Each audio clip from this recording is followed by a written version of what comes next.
ओम जय जय नमोस्तु नमोस्तु नमो अरन्ताणं नमो सिद्धाणं नमो आयर्याणं नमो वज्रायाणं नमो लोये सौसाहुणं यस्य स्वयं स्वभावाप्तिर्भावे कृत्सन्न कर्मणः तस्मै संज्ञानरूपाय नमोस्तु परमात्मने नमोस्तु परमात्मने।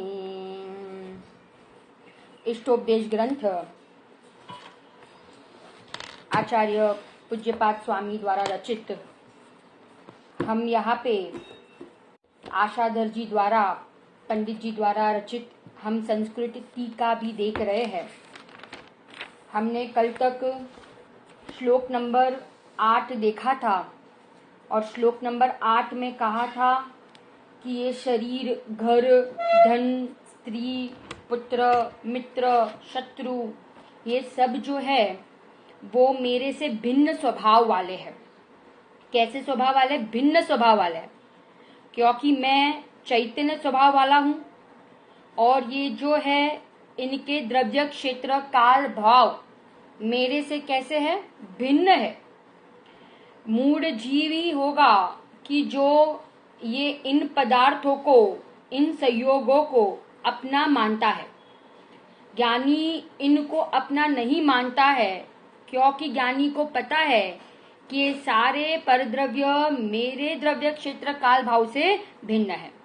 ये शरीर आदि तो अचेतन तत्व है। अचेतन माने क्या?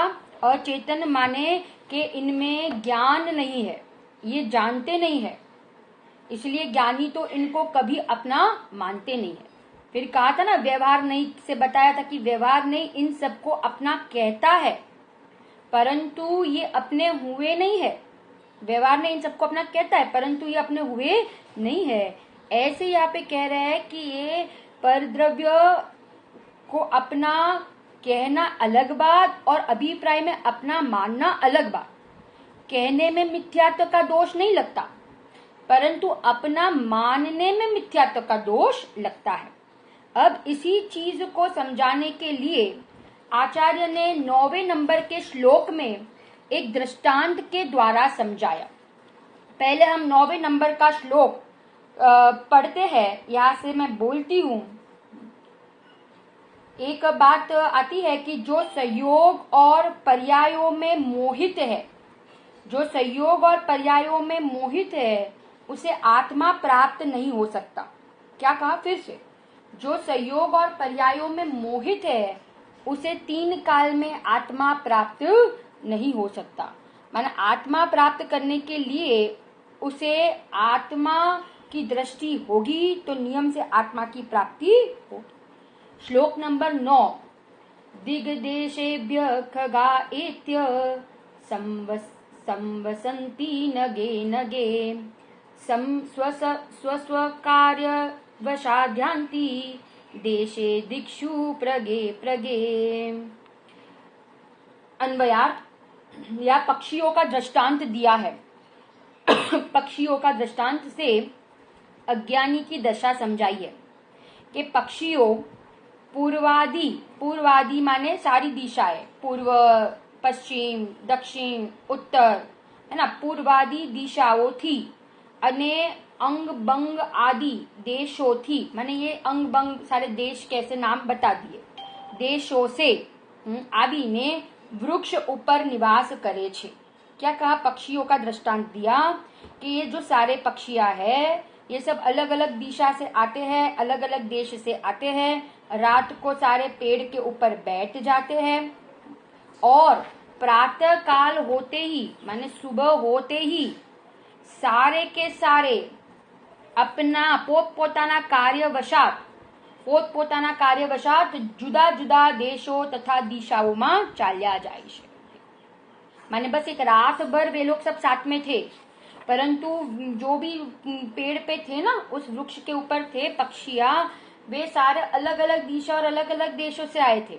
कोई किसी को जानता ही नहीं है, परंतु रात भर रहे साथ में और फिर सुबह होते ही सब अपनी अपनी दिशा में क्या हो गए? निकल गए, सब उड़ गए, चालिया गया। अब हमें ये सिद्धांत में समझाएंगे, आत्मा पर घटित करेंगे। अब आत्मा पर घटित कैसे करेंगे, देखो टीका। संवास करे છે એટલે એકઠા થઈ રાત સુધી નિવાસ કરે છે, રાતભર ત્યાં નિવાસ કરે છે। કોણ તે? પક્ષીઓ। क्या क्या નિવાસ કરે છે? તો કે છે વૃક્ષ ઉપર। શું કરીને? આવીને। ક્યાંથી આવીને?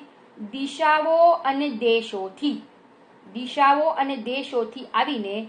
દિશાઓ એટલે પૂર્વાદિ 10 દિશાઓ અને દેશ એટલે તેના એક એક ભાગ, અંગ બંગ આદि દેશોથી। 4 દિશાઓ લીધી અને દિશા પછી એમાં જે બધા अलग अलग देश, उसमें जो देश है वे अलग अलग यहाँ पे अंग बंग आदि सारे 2-3 नाम गिना दिए देश के, ये देश के नाम है। तो ये सारे देश से वे आए, अलग अलग दिशा से आते हैं, अलग अलग देश से आए आदि। ते अवधिकृत मर्यादित देशों थी आवे छे तथा जाय छे। कौन ते? पक्षियों। ये पक्षियों का दृष्टांत दिया, बराबर ना। ऐसे अब हमें अपनी दशा को समझाएंगे कि देखो ये जीव की दशा अनादि काल से कैसी हो रही है, कैसी हो रही है? मोह के कारण से, मिथ्यात्व के कारण से कितना जीव अनंत दुख को प्राप्त होता है। कभी हमने अपने स्वरूप के बारे में कभी विचार ही नहीं किया। मोह को तोड़ने का, ममता को तोड़ने का हमने कभी अभ्यास ही नहीं किया। जब तक हम वेद ध्यान नहीं करेंगे तब तक ये आत्मराम को हम प्राप्त नहीं कर पाएंगे, हम आत्मा की प्राप्ति नहीं कर पाएंगे।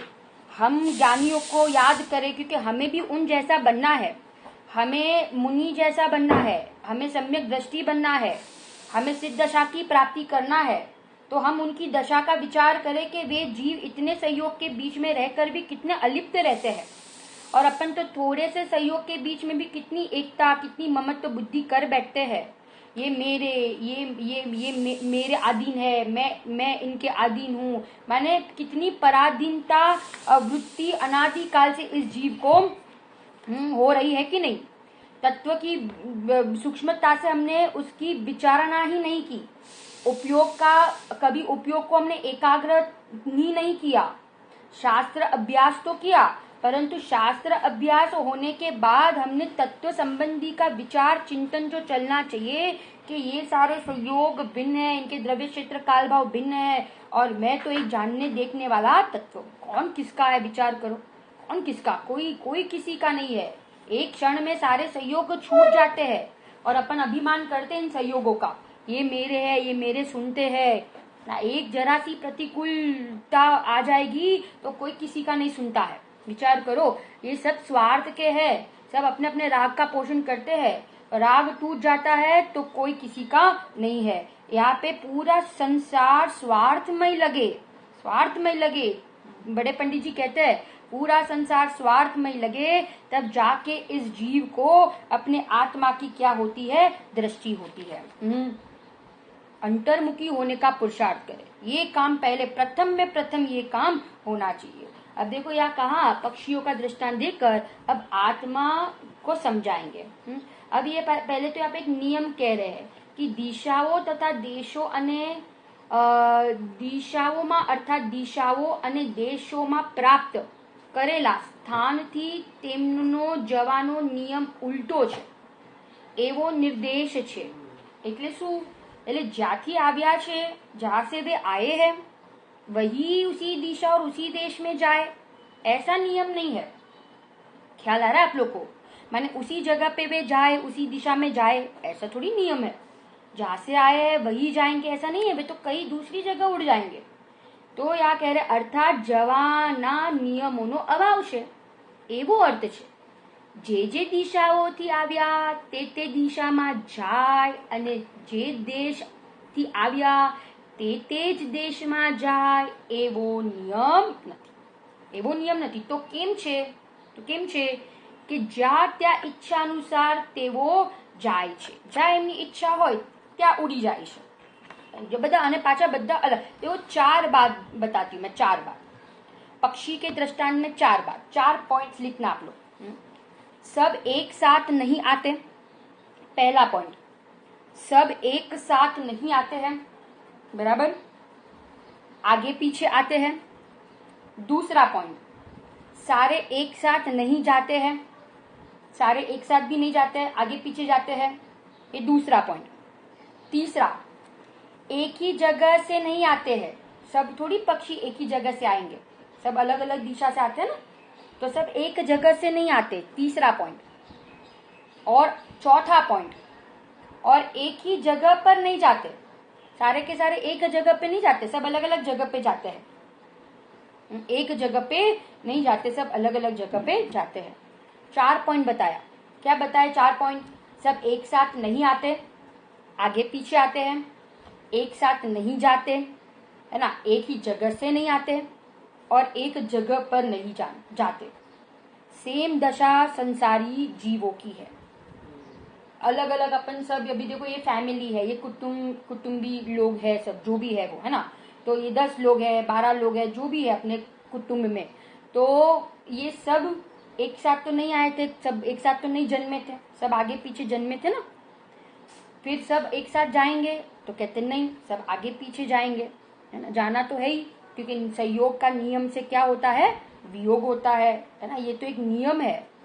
फिर एक एक जगह पर नहीं जाएंगे, क्या एक जगह पे सब जाएंगे, सबके परिणाम एक जैसे होते हैं? नहीं, सबके परिणाम अलग अलग है ना। आप रामचंद्र जी, सीता जी और लक्ष्मण जी का ही आप दृष्टांत ले लो, पूरा समय साथ साथ रहते थे, कितना स्नेह था एक दूसरे के लिए, है ना। सीता जी लक्ष्मण जी को अपने भाभी के प्रति कितना स्नेह था, रामचंद्र जी को अपनी पत्नी के प्रति, सीता जी को रामचंद्र के प्रति, लक्ष्मण भाई भाई का कितना प्रेम था। विचार करो, सबके साथ रहने पर भी इतना बीच में आपस में प्रेम होने के बावजूद भी सबके परिणाम अलग अलग हुए कि नहीं? सब अलग अलग गति में गए ना।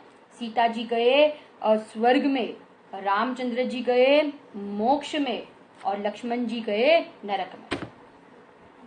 आप श्रेणिक राजा अभय कुमार और चेलना रानी का दृष्टांत ले लो।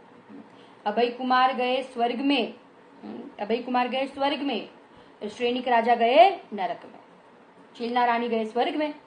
तो सबके परिणाम अलग अलग होते हैं, तो अलग अलग दशा में जाते हैं क्या, है कि नहीं? यहाँ पे ये कह रहे हैं कि यहाँ पे जैसे परिणाम करते हैं वैसी दशा को प्राप्त हो जाते हैं। यहाँ पे कहा कि कार्य પોતપોતાના કાર્યવશાત ઈચ્છાનુસાર જાય છે, સાથી જાય છે। પોતપોતાના કાર્યવશાત અર્થાત પોતપોતાને કરવા યોગ્ય કાર્યની પરાધીનતાને લીધે ક્યારે ક્યારે જાય છે? સવારે સવારે, माने रात को सब मिले और सुबह सुबह सब निकल गए। ये पक्षियों का दृष्टांत समझाया। अब देखो आत्मा पर घटित करेंगे, हमारी दशा को समझाएंगे। ए प्रमाणे संसारी जीवो पण, अपन भी जीवो पण नरक आदि એટલે नरक, मनुष्य, देव, तिर्यंच, ये 4 गति स्थानोથી આવીને કુટુંબમાં પોતપોતાના આયુકાલ સુધી એકઠા થઈને રહે છે। શું કીધું? કુટુંબમાં બધા પોતપોતાના આયુકાલ પ્રમાણ બધા સાથે રહે છે, બધા ભેગા રહે છે, है ना।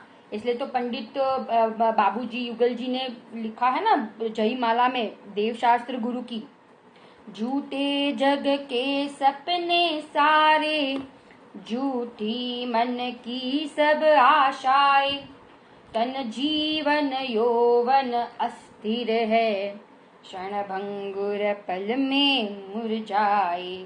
तन जीवन यौवन अस्थिर है, तन जीवन यौवन अवस्था सब कुछ क्या है? अस्थिर है, अनित्य छे, अशरण छे। हम अनित्य में नित्यता की कल्पना करते हैं, यही मिथ्यात्व है। क्या कहा फिर से? हम अनित्य संयोगों में नित्यता की कल्पना करते हैं। किसकी कल्पना करते हैं? नित्यता की। और जो नित्य है उसका विश्वास नहीं करते। जो स्थायी रहने वाला है, जो विश्वसनीय तत्व है, उसका हमें विश्वास नहीं। और जो अनित्य तत्व है, अनित्य पदार्थ है, उसके ऊपर हम विश्वास करते हैं। ये कितनी बड़ी भूल कर रहे हैं ना अपन, कितनी बड़ी भूल कर रहे हैं। निरंतर हम इन पदार्थों के पीछे लगे हैं कि नहीं, चिंता कर रहे हैं सतत, इनके कारण से हम आकुल व्याकुल होते हैं, हम अपने परिणाम बिगाड़ते हैं, है ना, कषाई करते हैं, पाप करते हैं, यहाँ पे कह रहे हैं कि ये सारे परिणामों का फल अपने को भुगतना है, कोई नहीं आने वाला है। क्योंकि यहाँ पे कहा कि सारे के सारे जीव अपने आयु काल प्रमाण इकट्ठे થઈને રહે છે અને પોતાના આયુ કાળના અંતે પોતપોતાની પરાધીનતાને લીધે નિયમ વિના દેવગતિ આદि સ્થાનોમાં ચાલ્યા જાય છે। अपने अपने नियम बिना ही, है ना, कोई कोई नियम नहीं कि भाई ये व्यक्ति देव गति से आया, ये स्वर्ग से आया तो यहाँ से वो स्वर्ग में ही जाए, ऐसा नियम नहीं है। वो कहीं पे भी जा सकता है ना। इसलिए ऐसा नियम नहीं, मनुष्य से आया तो मनुष्य से आया तो वापस वो मनुष्य में ही जाएगा, ऐसा नियम नहीं। अलग अलग स्थान में चला जाएगा और अपना पुरुषार्थ सम्यक होगा, सम्यक दर्शन की प्राप्ति होगी तो नियम से वो अल्प काल में पंचम गति को प्राप्त करेगा। ये नियम है, ये नियम है, पक्का नियम है कि अगर इसने सम्यक दर्शन की प्राप्ति की, सम्यक दर्शन की प्राप्ति की तो कह रहे हैं कि नियम से वो कहा जाएगा, नियम से वो पंचम गति मोक्ष गति की प्राप्ति किए हुए बिना उसको रहेगी नहीं। कहते हैं ना 6 महीने 8 समय में 608 जीव निगोद से निकलते हैं और 6 महीने 8 समय में 608 जीव कहा जाते हैं मोक्ष में जाते हैं। हम कितने भाग्यशाली है कि हमें ये तत्व मिला है, हमें ये तत्व समझने मिला। हमारा इतना क्षयोक्षम का उघाड़ है, परंतु हम वेद ज्ञान नहीं करेंगे तो हम अनादिकाल से जैसे हम सारे चीजों में अटक रहे हैं ना, ऐसे हम इस भव में भी हमारा भव हाथ में से निकल जाएगा, हमारा ये भव हाथ में से निकल जाएगा। मैंने बहुत ही गंभीरता से विचार करने जैसा है, इस पे अनुभूति करने का उपाय प्रयास पुरुषार्थ करना है। बाकी ये तो सब नष्ट होने वाला है, ये सब नष्ट होने वाला है। क्षयोक्षम ज्ञान भी नष्ट हो जाएगा, व्यक्ति कोमा में चला जाता है, कुछ याद नहीं रहता है, जो भी याद किया था वो सब भूल जाता है। इसलिए किसी का दोष ना देखे। औदिक भाव नष्ट होने वाले हैं। औदिक भाव कहाँ रहते हैं? एक समय से ज्यादा औदिक भाव नहीं रहते। सप्त व्यसनी अंजन चोर जैसा अंजन चोर भी उसी भाव से मोक्ष चला गया। विचार करो, माने औदिक भाव नष्ट होने वाले हैं और पारणामिक भाव त्रिकाल रहने वाला स्वभाव है। पारणामिक भाव कितने समय का है? त्रिकाल है, अनादि अनंत है, शाश्वत है। और औदिक भाव, सारे औदिक भाव एक समय के हैं। फिर कितने भी अच्छे शुभ भाव हो जाए वो भी एक समय के, और अशुभ भाव हो जाए वो भी एक समय के। तो कभी परिणाम बिगड़ भी जाए तो दीनहीन ना अनुभव करना, अभी दुखी नहीं हो जाना। अरे परिणाम बिगड़ गए, परिणाम बिगड़ गए, परिणाम बिगड़ गए। परिणाम बिगड़े तो क्या, परिणाम से मैं भिन्न हूं ऐसे अपरिणामी तत्व की दृष्टि करो ना। एक ज्ञायक स्वभाव, अजर अमर तत्व, अनादि अनंत तत्व, वो परिणाम जो बिगड़े वो तो आके चले भी गए, वो तो मेरे सत्ता में भी उसका प्रवेश नहीं हुआ है, और वो एक समय से ज्यादा वो परिणाम टिकते नहीं है। इसलिए कभी परिणाम बिगड़ भी जाए तो दुखी ना हो जाए, और परिणाम सुधर भी जाए, परिणाम बहुत अच्छे हो जाए, शुभ भाव हो जाए, कषाय की खूब मनता हो जाए, शुक्ल लेशा के परिणाम हो जाए, खूब अच्छा स्वाध्याय सत्समागम आदि परिणाम अच्छे रहे, तो उसमें हम कभी मान ना करें, हम कभी अभिमान ना करें। परंतु इन परिणामों से भिन्न हम अपरिणामी की दृष्टि करें। पुरुषार्थी तो वो है, पुरुषार्थी वो नहीं कि परिणामों को बदलने का उपाय करे, परिणाम तो अपने आप बदल जाते हैं। परंतु पुरुषार्थी तो वे ज्ञानी है कि जो परिणाम के बीच में भी अपरिणामी की दृष्टि कर लेता है। किसकी दृष्टि करता है? अपरिणामी की दृष्टि कर लेता है। जैसे वो मूर्ति का दृष्टांत देते हैं ना, कलाकार होता है, जो कारीगर होता है, तो वो पत्थर में भी मूर्ति को देख लेता है कि नहीं? पत्थर में मूर्ति को देख लेता है ना। जो टेलर होता है तो उसको अपन ऐसे 2 मीटर का कपड़ा देते हैं, तो वो उस 2 मीटर के कपड़े में जैसे देते हैं उसको उस कपड़े में क्या दिख जाता है? शर्ट दिख जाता है ना। वो तुरंत बोल देता है कि हाँ इसमें तो बन जाएगा शर्ट आपका। दूध में अपन को बहनों को क्या दिखता है? घी दिख जाता है कि नहीं? ऐसे यहाँ पे कह रहे हैं कि ज्ञानी को संयोगी भाव के बीच में असहयोगी तत्व की दृष्टि दिख जाता है। भेद ज्ञान का मार्ग है। जब तक भेद ज्ञान नहीं करेंगे तब तक ये कह रहे हैं कि अलग अलग दिशा दशाओं में जाते रहेंगे। तो हे भद्र, देखो कैसा कैसे कैसे सुंदर शब्द का प्रयोग किया है अपने लिए आचार्य देव ने। हे भद्र जीव, हे भव्य जीवो, हित बुद्धिओએ ગ્रहेલા અર્થાત આ હિતકારક છે એમ સમજીને પોતાના માનેલા સ્ત્રી આદિ જે સર્વથા ભિન્ન સ્વભાવવાળા છે તેમાં તારો આત્મા તથા આત્મીય ભાવ કેવો? आत्मा पण નથી અને उसमें तुम आत्मीय भाव क्यों करते हैं? अपन क्यों करते हैं? એમાં મારો આત્મા નથી અને એમાં હું કેમ આત્મીય ભાવ કરું છું? સ્ત્રી આદિ જે સર્વથા ભિન્ન સ્વભાવવાળા છે તેમાં તારો આત્મા તથા આત્મીય ભાવ કેવો? જો ખરેખર તેવો શરીરાધિક તારા આત્મા સ્વરૂપ હોય તો તું તેને અવસ્થામાં જ તું તે અવસ્થામાં જ હોવા છતાં તેવો બીજી अवस्थाને કેમ પ્રાપ્ત થાય છે? ना जबरदस्त तर्क से समझाया ना, तर्क से समझाया। क्या समझाया? कि अगर वो मेरे होते, अगर वो मेरे में होते, अगर वो मेरे होते तो मैं तो हूं, है ना, परंतु मेरे होने के बावजूद भी ये सब की तारा आत्म स्वरूप होय, तारा आत्म स्वरूपમાં હોય तो तू ते अवस्थाમાં જ હોવા છતાં પણ मैं तो भी शरीर की अवस्था में हूं ना, तो फिर ये अवस्था शरीर की क्यों बदल जाती है? ये बाल हमें नहीं चाहिए कि व्हाइट हो, परंतु ये बाल क्या हो जाते हैं? व्हाइट हो जाते हैं कि नहीं? हमें नहीं चाहिए कि शरीर बुढ़ा वृद्ध अवस्था को प्राप्त हो, परंतु बोलो बुढ़ापा आता है कि नहीं? हमें नहीं चाहिए शरीर में रोग आए, परंतु शरीर में रोग घुस जाता है। हमें नहीं चाहिए कि शरीर में कुछ भी खराबी हो, परंतु हो जाता है। ये क्या है? क्योंकि ये मेरे अधीन नहीं है, इनकी अवस्था बदल जाती है। અને જો મારા હોય તો અવસ્થા બદલવી ન જુએ, इसका वियोग हो जाता है, अवस्था बदलवी न जुए। जो तेवो तारा होय तो तारा प्रयोग विना तेवो ज्या त्या केम चाल्या जाय छे।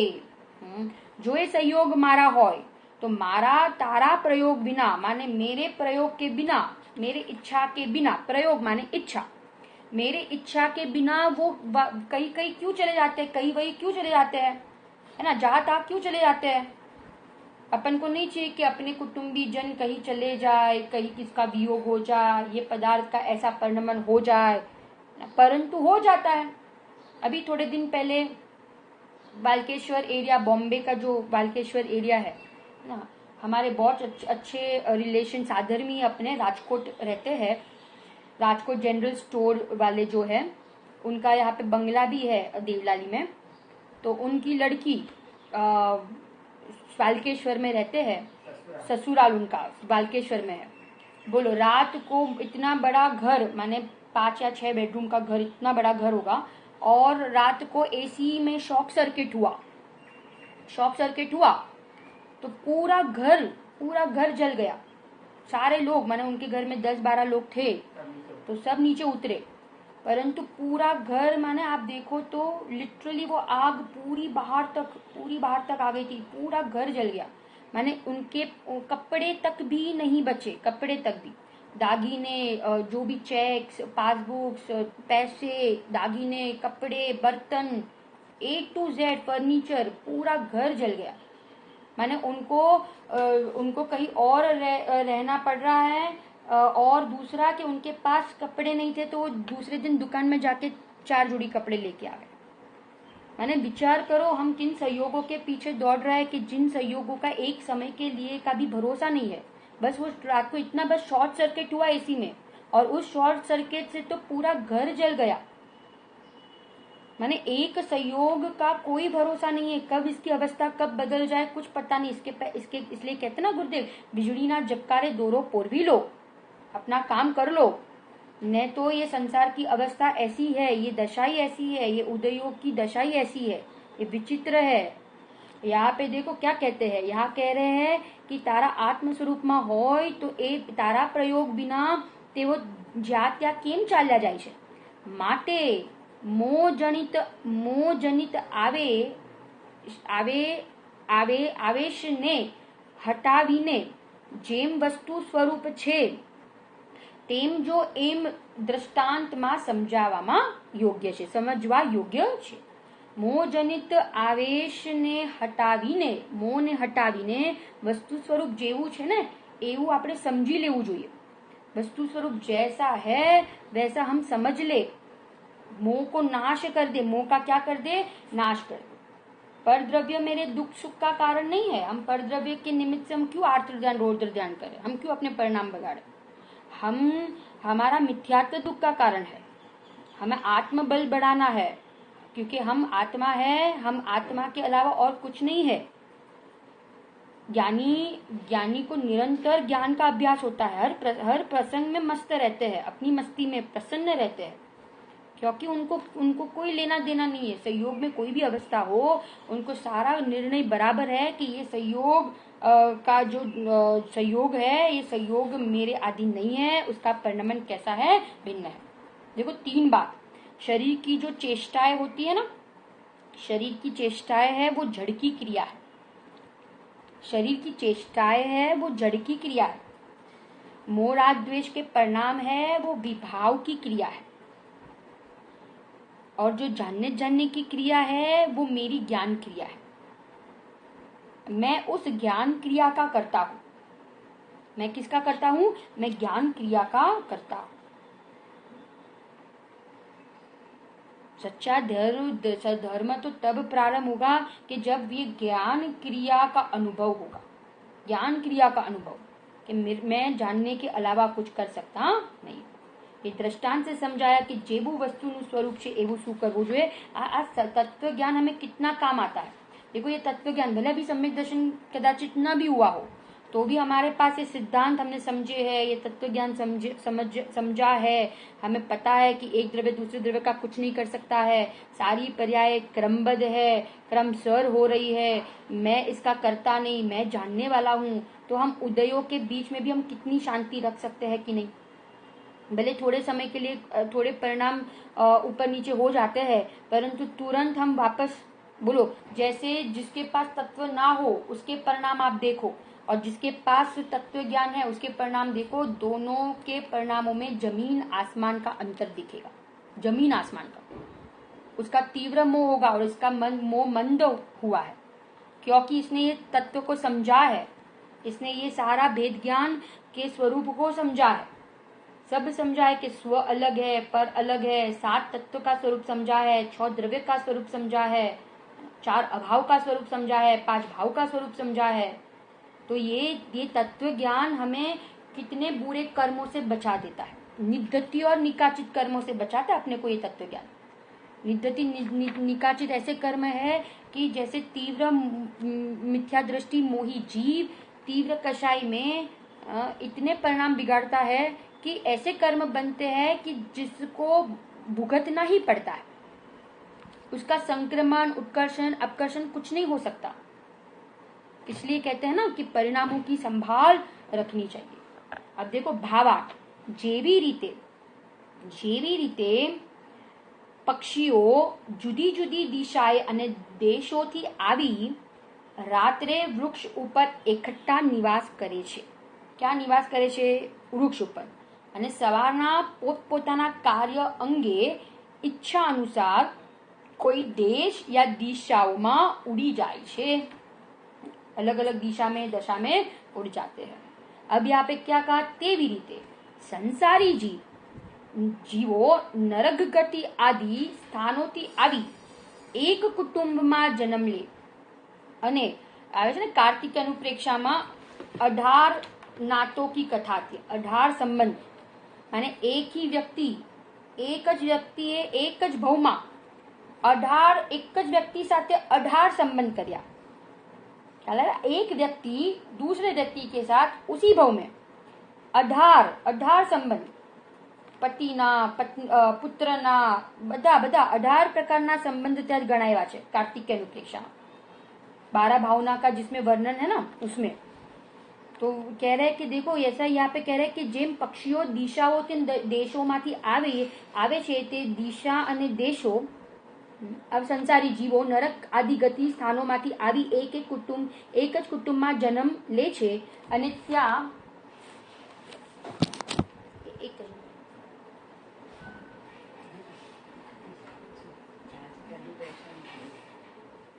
यहाँ पे कहा कि સંસારી જીવો પણ નરક આદિ સ્થાનોમાંથી આવી એક કુટુંબમાં જન્મ લે છે અને ત્યાં પોતપોતાના આયુકાળ સુધી કુટુંબીજનો સાથે રહે છે.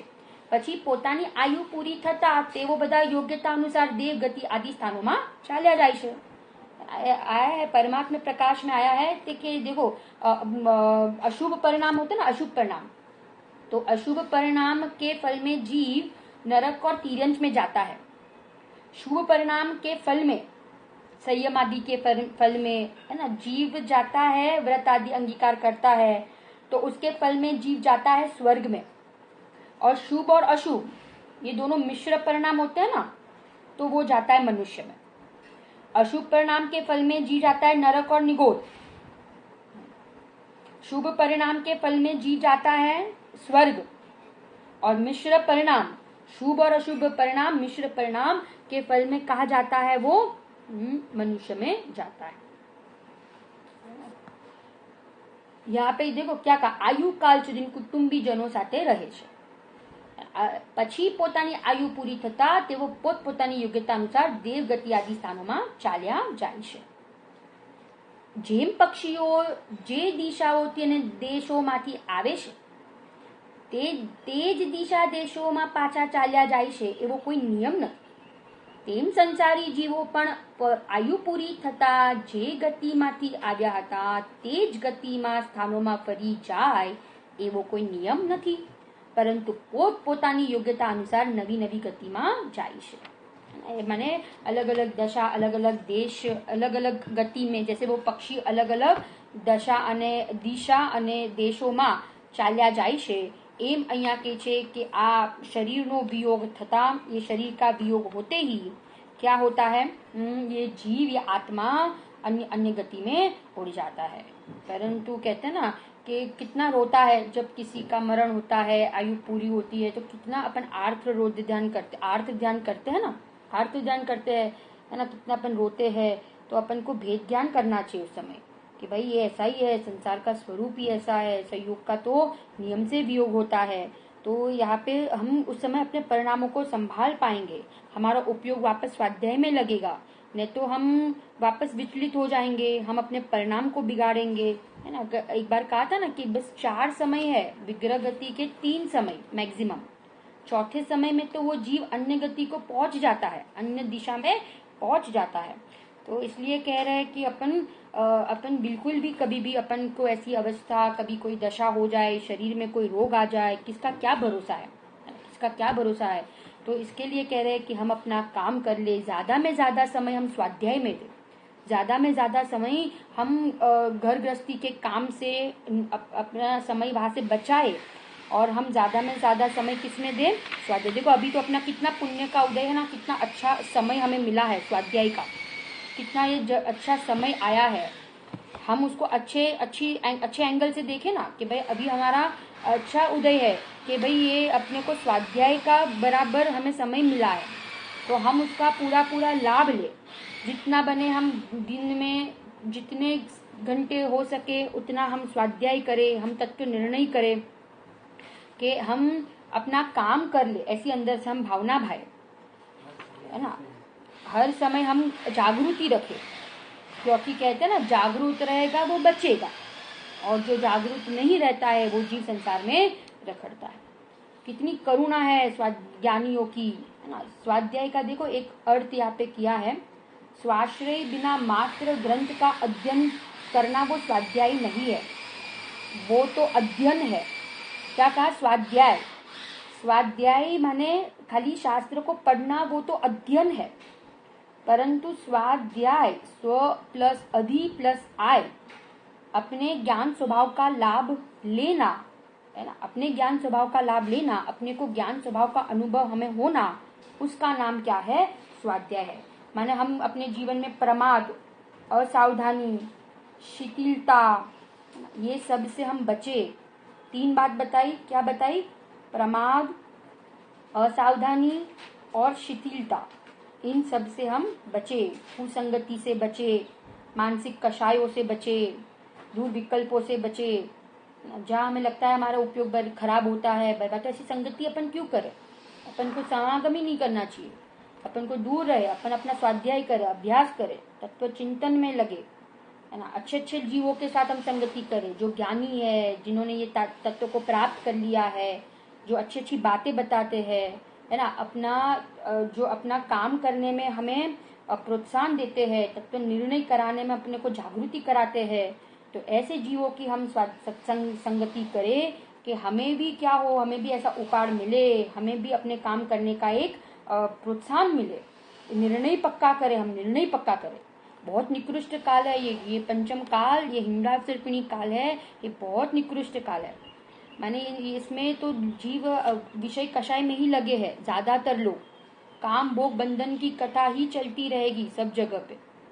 ये बात करने वाले, सुनने वाले, समझने वाले, अनुभव करने वाले उंगलियों पे गिने हुए लोग हैं। इसलिए हमें बहुत सावधानी रखनी चाहिए, हमें अपने परिणाम न बिगड़े उस प्रकार से हमें बहुत सावधानी रखनी चाहिए। बुरे विकल्प, असत विकल्प से हम बचे, अपना समय, शक्ति और बुद्धि का क्या करे, सदुपयोग करे, तो हम नियम से अपने ध्रुव परमात्मा का, कारण परमात्मा का, पारणामिक भाव का हमें अनुभव होगा। समय सार की भाषा में कहे, एकत्व विभक्त भगवान आत्मा का अनुभव हमें होगा। जब हम ऐसा पुरुषार्थ करेंगे तो नियम से होगा। क्यों नहीं होगा? एक तिर्यंत गति का अनपढ़ जीव कर लेता है, एक नरक की घोर प्रतिकूलता के बीच में नारकी कर लेता है। अरे कोरोना वायरस जैसा ये वायरस तो क्या है, इसमें तो कुछ भी नहीं है। माने नरक में इतनी भयंकर प्रतिकूलता, ये तो कुछ नहीं है। इसमें तो लोग अच्छे भी हो जाते हैं, घर पे आ जाते हैं, है ना। परंतु आप विचार करो, नरक में तो कितनी भयंकर प्रतिकूलता है, कितनी भयंकर प्रतिकूलता, और उतनी भयंकर प्रतिकूलताओं के बीच में भी असंख्यात सम्यक दृष्टि है। कितने सम्यक दृष्टि? असंख्यात सम्यक दृष्टि। तो हम छोटे से उदय में हम क्यों आकुल व्याकुल हो जाए ना। हम उस समय ये ज्ञानियों को, ये नारकियों के दुख को, वेदना को, जो भूतकाल में हमने निगोद के, नरक के, तिर्यंत गति के जो दुख सहे हैं, उनको हम याद करें कि हमारा जो पाप का उदय कदाचित आया हो, कोई रोग आया हो, कोई ऐसी दशा हुई हो, तो उसका संक्रमण हो जाए। संक्रमण हो जाता है नियम से। ये शुभ भाव में ये ताकत है कि जो पूर्व में बांधे हुए जो असाता का उदय था, उसको किसमें बदल देता है? साता के उदय में बदल देता है ना। इसलिए हम ऐसे कोई उदय में हम धैर्य ना छोड़े, हम अपनी शांति को भंग ना करें, हम शांति से अपना तत्व विचार में लगे, तो नियम से ये कर्म में संक्रमण, उत्कर्षण, अपकर्षण हुए बिना रहता नहीं है। ऐसे भेद ज्ञान हम करें, भेद ज्ञान की मुख्यता रखे, ज्ञानियों से बातचीत करें, ज्ञानियों के द्वारा जो तत्व ज्ञान दिया है उनको हम समझे, गुरुदेव के प्रवचन सुने, गुरुदेव के प्रवचन पढ़े, गुरुदेव को कैसा रोग आया था ना। गुरुदेव जैसे गुरुदेव को भी अंत समय में आप देखो कैसी दशा हुई थी, तो भी गुरुदेव उस समय कैसे प्रसन्न रहते थे, प्रसन्न चित्त से प्रवचन देते थे। 90 साल तक उन्होंने प्रवचन देना नहीं छोड़ा था। बुखार आ जाता था 105 डिग्री बुखार, तो भी वे प्रवचन करने आते थे। गुरुदेव की ताकत, गुरुदेव का जो वीर्य था, गुरुदेव की जो अंदर की आत्मा की लगनी थी, गुरुदेव को जो तत्व के प्रति रुचि थी, प्रीति थी, प्रेम था, और जो साधर्मी वात्सल्य था, वो तो कोई अलग प्रकार का गजब का था। तो ऐसी गुरु जैसी दशा हमारे जीवन में भी हो, 8 अंग हमारे जीवन में भी प्रकट हो, तो इसी मंगल भावना के साथ हम यहाँ पे ये जो श्लोक है, 9वां श्लोक, आई थिंक एक पैराग्राफ लास्ट की बाकी है ना, मैं बढ़ती हूँ। देखो यहाँ से आचार्य शिष्य ने बोध रूपे कहे छे, हे भद्र, शरीरादि पदार्थो ताराથી સર્વથા ભિન્ન સ્વભાવવાળા છે. જો તેઓ તારા હોય તો બંને જુદા પડી કેમ ચાલ્યા જાય છે? તરીકે સમજા રે કે એ મારા હોય તો એ જુદા કેમ થાય છે? જો તેઓ તારા આત્મ સ્વરૂપ હોય તો આત્મા તો તેનો ત્રિકાલી સ્વરૂપ તેનો તે જ રહે છે, અને તેની સાથે શરીરાદિ સહયોગી પદાર્થ તો તેના તે રહેતા નથી. आत्मा तो त्रिकाल रहे छे, पण संयोग शरीर आदि तो बधा छूटी जाए छे ने, वो तो सब अलग हो जाते हैं. आत्मस्वरूप ते आत्मस्वरूप होय तो आत्मानी साथे ज રહેવા જોઈએ ને, પણ તેમ તો જોવામાં આવતું નથી. ખ્યાલ આવે છે બધાને? દીશાબેન, मेघा भाभी, मोनाली भाभी, खुशबू बेन, Rajul aunty, Devendra aunty, Kokila aunty, सबको ख्याल आ रहा है क्या क्या कह रहे हैं यहाँ पे? कि यहाँ ये कह रहे हैं कि अगर ये मारा હોય ને તો એ મારી સાથે જ રહેવા જોઈએ, માટે તેમને આત્મ સ્વરૂપ માનવા તે જ મોટામાં મોટો ભ્રમ છે. અર્થાત શરીર આદિ પર પદાર્થો હિત બુદ્ધિએ આત્મભાવ યા આત્મીય ભાવ કરવો તે અજ્ઞાનતા છે. આ અજ્ઞાન છે, બસ यही अज्ञान है कि अपना मानना ये अज्ञान है. अपना मानना જે ભિન્ન છે એને એક માનવું અને એક છે એને ભિન્ન માનવું, એ જ એનું નામ જ શું છે? अज्ञान છે. एक मंत्र हमें गुरुदेव ने दे दिया. क्या क्या दिया?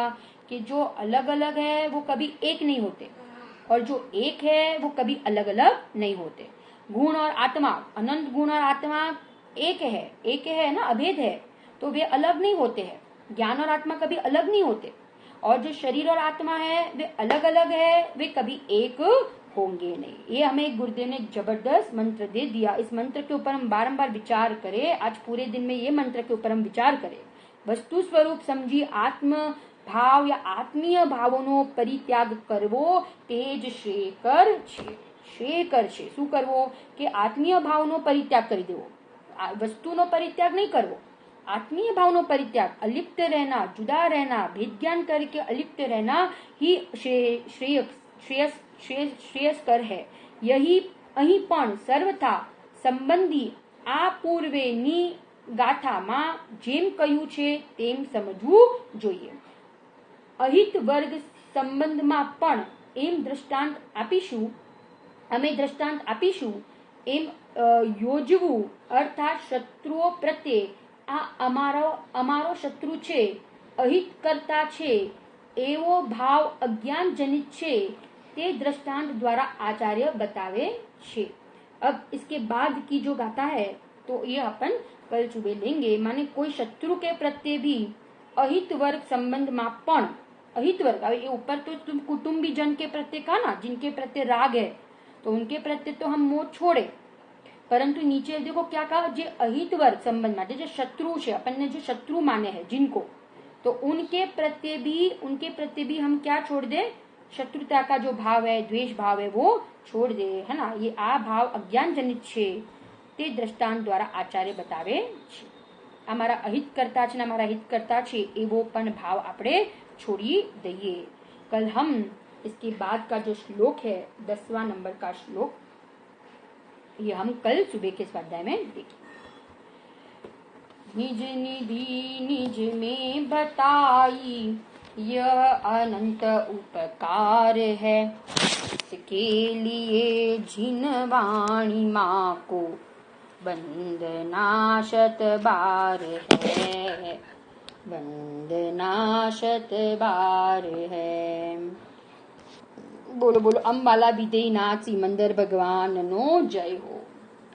6ठा 7માં ઝૂલવાડા સર્વ ભાવલિંગી મુનિરાજ નો જય હો. 3 કમ 9 કરોડ સર્વ ભાવલિંગી